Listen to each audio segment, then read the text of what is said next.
the GAB Talks by the Independent Press Award. I'm your hostess, Gabby Olzak. Today, we will be speaking with Todd Wade, author of Cybercrime, Protecting Your Business, Your Family, and Yourself, winner of the 2022 Independent Press Award in the Computers category. Todd is a Chief Information Security Officer with over 20 years' experience in cyber risk management and technical operational leadership. He is globally recognized as an expert in cybersecurity. In addition to numerous speaking engagements, Todd often appears on leading cybersecurity podcasts. He has been the Chief Financial Security Officer for leading fintech, technology, and private equity companies, as well as the former European CTO of Global Skechers. Todd earned his MBA from the TRIUM program, which is a joint degree from NYU Stern, HEC Paris, and the London School of Economics. He also holds several industry certifications. Todd joins us today from London. Congratulations, Todd, and welcome to the GAB Talks. Great to be here, Gabby. Thank you so much. So you've provided us with some really daunting statistics. Business and individual financial losses from cybercrime is in the billions. Global losses are over 1 trillion. Victims are in the millions. So why was it important for you to write this book, and how can it help our listeners?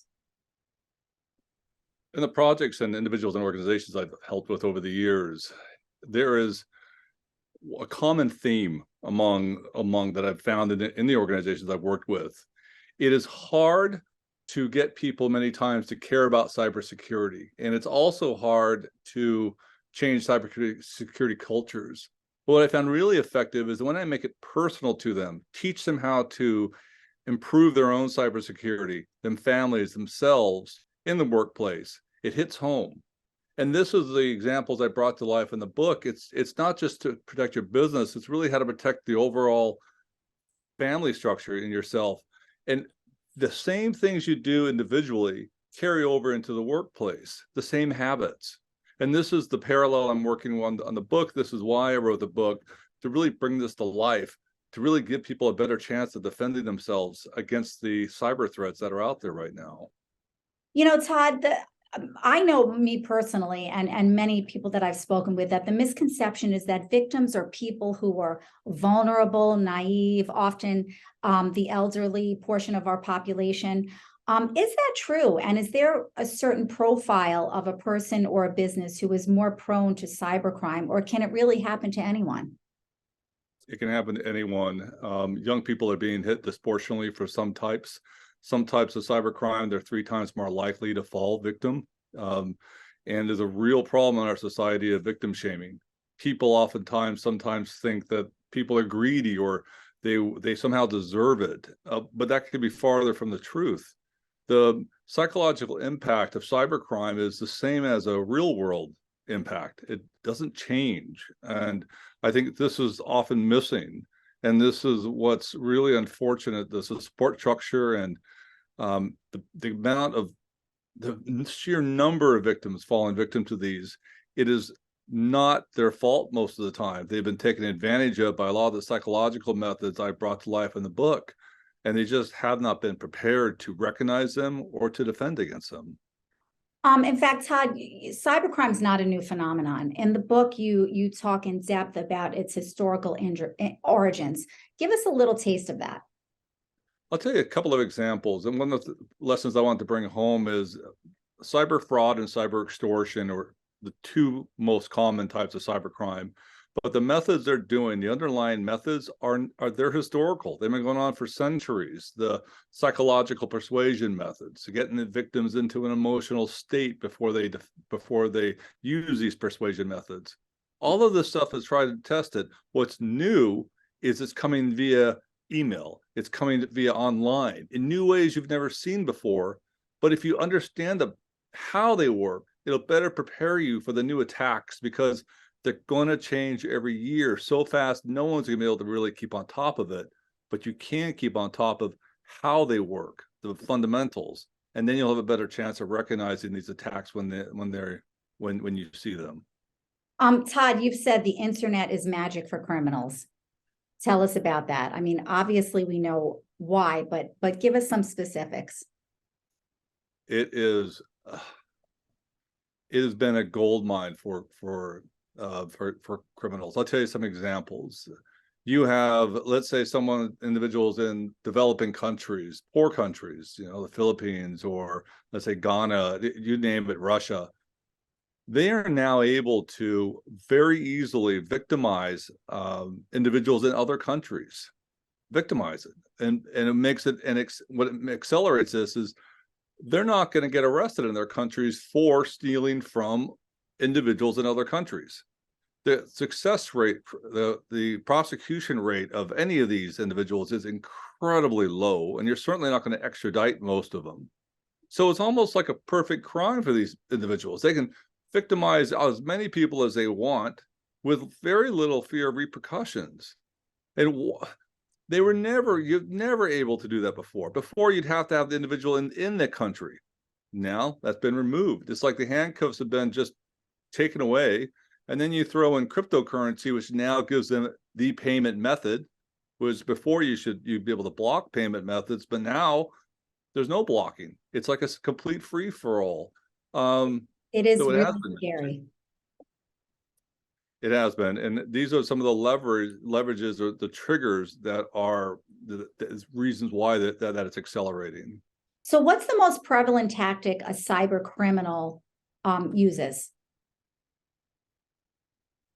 One of the biggest trends right now is organized crime setting up call centers around the world, and these call centers are usually in developing countries. They run just like a normal operating company. You wouldn't know one of these call centers from the normal call center, except they're being trained in cybercriminal methods to defraud or extort individuals. So it's an industrial machine happening for individuals. And so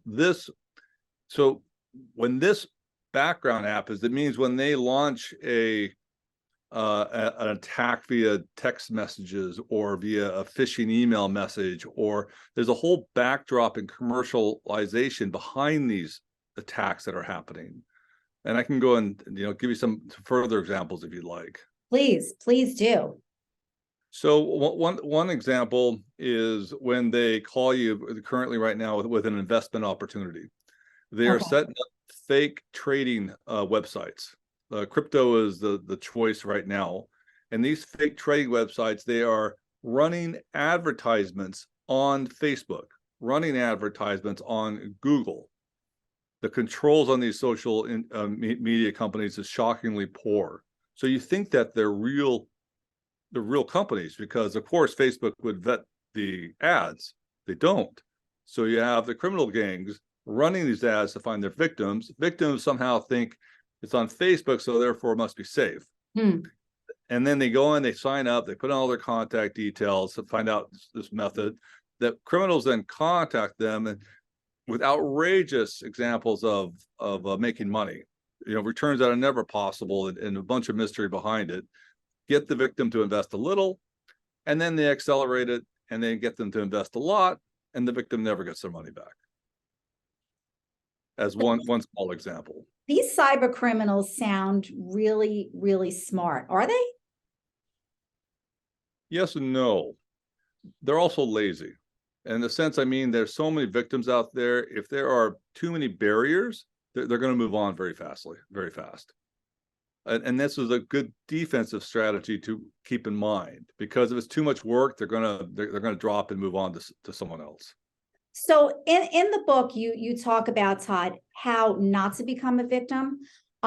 You show us how to recognize the sounds of a potential attack. And then you also give us some tools that help prepare us to take action if we are a victim of an attack. What are some things that we can do if we are? Because as you said, it can happen to anyone. There are some basics if you do. It's just simple basics. One basic is to enable multi-factor authentication across your accounts. This basic, it's as an example, it's only done as Gmail, for example. Less than 10% of Gmail users actually enable this feature. And the reason why this is so important is if cyber criminals get your username and password to your email account or to any other accounts, if you don't have multi-factor authentication enabled, they can just log in and get busy on whatever fraud that they want. If you just have that particular example, you will protect yourself against 95% of these type of attacks. What is that? What is that called again? Multi-factor authentication.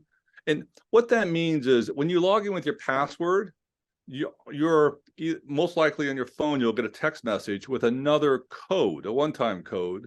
And then you'll enter this code into the, let's say Gmail, into the Gmail login and allow you to log in. But without that code, even if someone has your password, they won't be able to log into your Gmail account. And that's something easy that all of our listeners can do, that everyone can do. Do it for every single account you have. And I cannot stress it enough on financial applications and email applications, email especially, and all social media. This should be a default on Facebook. It should be a default in any social media tool that you have, because when they compromise these tools, the damage can be significant. Speaking about significant damage, you touched on this earlier. Cybercrime isn't just a financial loss. What are the psychological impacts to individuals and businesses? For individuals, the psychological impact, it's the same as in real world. You feel they range from shame. People are very ashamed. Sometimes they're very, very angry. Most people don't want to talk about it. So they don't reach out to anyone because they feel like somehow they're to blame for it. That in some attacks, the criminals actually make them feel like it's their own fault as they continue to victimize them. Because one thing for sure, in many of these attacks, they don't stop. They will not stop until you say no. And that can be a long time in many circumstances for individuals and for organizations. Organizations sometimes have had attacks go undetected and lost money for months, years even, on undetected attacks. I wouldn't say the psychological impact for organizations, individuals of the organizations will feel that. And of course, there's plenty of examples of individuals being fired for falling victim to these attacks. Really? Absolutely. There was directors, CEOs, because sometimes there are some attacks where they will get the company to send them tens of millions of dollars. And it's all completely a cyber fraud. And then unfortunately, the executive management team of the organization, especially if it's a subsidiary, all get fired. It's wow. That's amazing. I'm sure I'm not the only one that heard this on the news last night, that the State Department has found that forced labor is linked to cyber scams. What's that all about? Have you heard? I haven't heard about the forced labor, but I do know in many countries, I'll take India as an example, you have a very poor workforce, but educated workforce, and they can't find jobs. So now you have this call center, these people, these organizations that are willing to pay them and hire them, but unfortunately it's for illegal activity. But they take the jobs because there isn't much out there for them. Not to say that's forced labor, but that's just one example of why people could turn towards these organizations. Well, it sort of is forced because they have no other options, do they? So you've quoted the National Security Agency, Todd, as saying attacks always get better. They never get worse. How is that relevant to cybercrime? I'll tell you a current attack, just example, it just was this week in the news. Attackers are taking your social media images. So picture of you on Facebook, and they can use a technique called deepfake imaging, and they can make it appear you are doing something sexual in this photograph. So now that with almost to the naked eye, you wouldn't know, but now you're doing something of a sexual nature. And then they're emailing you, extorting you, saying, I will send this to your family. I'll send this to your friends. I will put this to your coworkers if you don't pay me X amount of money with this image.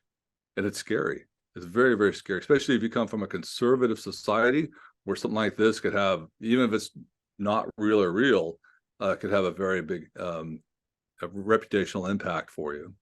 I would imagine that that would be something that we would be fearful of happening to our kids who are all over social media. Is that the most is that the population that it affects the most, do you think? No, but children are particularly at risk, and parents, I do not think fully understand that.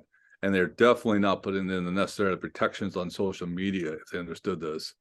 It's now possible to sexually assault someone in another country, in another state.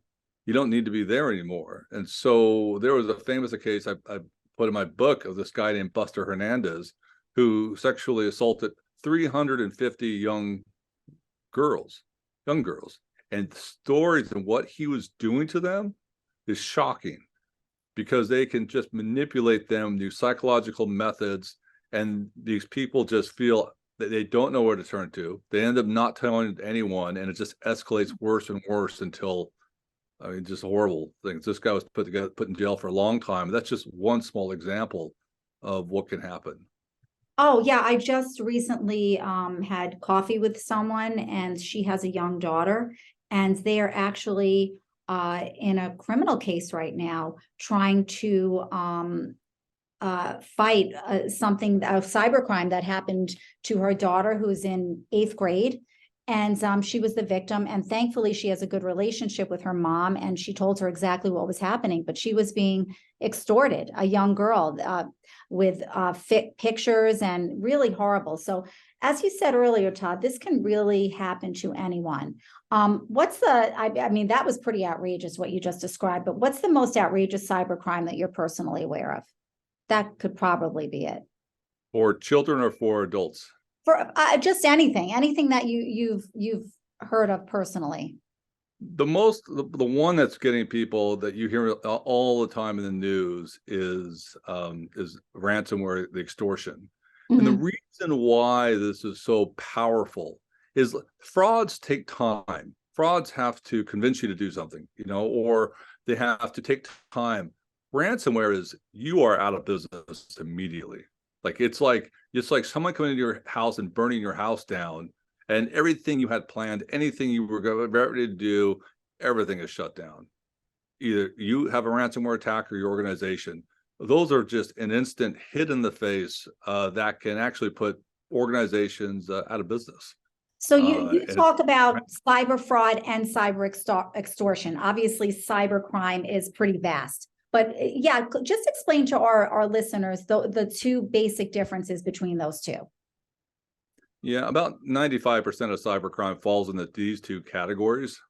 And the cyber fraud is the extortion of getting, not extortion, cyber fraud is getting you to send money or defrauding you some way through a whole range of different methods online that I talk about in the book. And usually these are nuanced. Sometimes they can be, a phishing email. Sometimes they can be a phone call. Either way, they're trying to get you to do something. Cyber extortion is, as it sounds, it is going to be instant.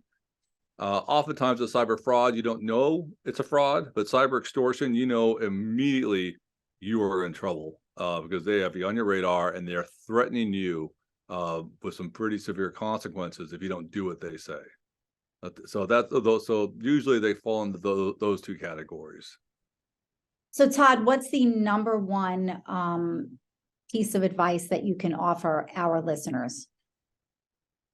My piece of advice is, when you think or suspect, the most important things to do is, if you're in communication with someone or online, or whether it's a phone call, text message, or whatever it might be, turn off that computer, step away, give yourself 5 to 10 minutes to think through without any interruptions from any of the potential criminals. But the most important thing is, do not make an instant action when you're in an emotional state. Give your time to just give yourself a minute to talk about it, and then talk to someone about it. Do not try to attempt this by yourself. Don't try to strategize this by yourself, because two heads are better than one. It doesn't matter necessarily who it is, but I think it's important that you don't deal with this by yourself and you talk to someone about this and then decide, put together a strategy what to do.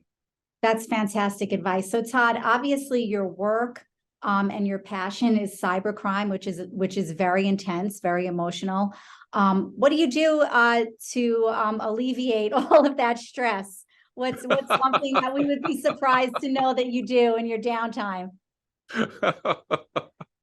I'm in London. There's a ton of stuff to do here in London. I'm an avid snowboarder. I love to snowboard. I get up there whenever I can, and that's my secret pleasure when the snow's out. If not in London, I'm just enjoying walking around, doing a bunch of activities here in London. What's your life motto? Right now, is stay safe. I love it. Stay safe. Fantastic. Well, this is great advice. This book, Cybercrime: Protecting Your Business, Your Family, and Yourself, is a vital tool. I think that everyone should read. I know I got a lot out of it, and really appreciate you spending the time with us today, Todd. Where can our listeners find out more about your work and purchase the book? And show us the book, please. There we go. Step back a little from the camera. Perfect. Look, everyone, Cybercrime. Fantastic. There you go. You can get it on Amazon. You can also get it on the British Computer Society website. You can find me on LinkedIn. I do a lot of activity on LinkedIn, and feel free to reach out if you have any questions. And that, like I said, a lot of people reach out to me. Organizations reach out to me all the time they range whatever kind of help that they need. So again, feel free to reach out. That's fantastic. And you do outline a lot of outreach programs in the book as well, and we appreciate it. Todd, this has been so enlightening. Thank you again for joining us today. Really appreciate your time. Great. Thanks for having me, Gabby. Thank you. This is your hostess, Gabby Olzak. Until we meet again, keep on reading.